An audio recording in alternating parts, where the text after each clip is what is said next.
మీ business ఏదైనా మీ ఊర్లో promotion చేయాలంటే అది సుమన్ టీవీతోనే సాధ్యం. ఇప్పుడే సంప్రదించండి.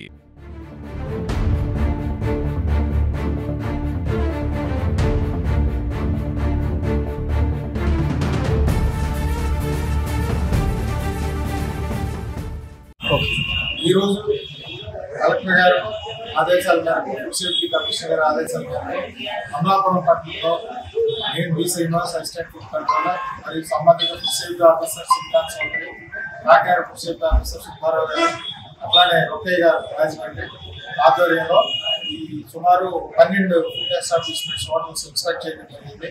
వాటిలో 2 చోట్ల oil total colour count more than 25 అంటే ఒకసారి 31 ఉంది, ఒకసారి మ్యాక్సిమం 40% రీడింగ్ దాటింది. వాటి మీద కేసు నమోదు చేసాం. జాయింట్ కలెక్టర్ కోర్టులో పెడతాం.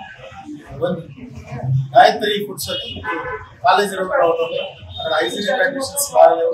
మున్సిపల్ కమిషనర్ గారికి లెటర్ రూపంలో తెలియపరిచాం. డేంజరస్ కండిషన్స్ ఉంటే హైజీన్ విషయంలో అప్ టు మార్క్ లేదు. అది మూసేసి రిపేర్ చేసిన తర్వాత వ్యాపారం చేసుకోవడానికి పర్మిషన్ ఉంటుంది. సుబ్బారావు హోటల్, గాయత్రి హోటల్, మూడిట్లో కిచెన్ ఇంప్రూవ్ చేసినట్టు చర్యలు తీసుకోవాల్సిందిగా కమిషనర్ గారికి తెలియపరిచాం.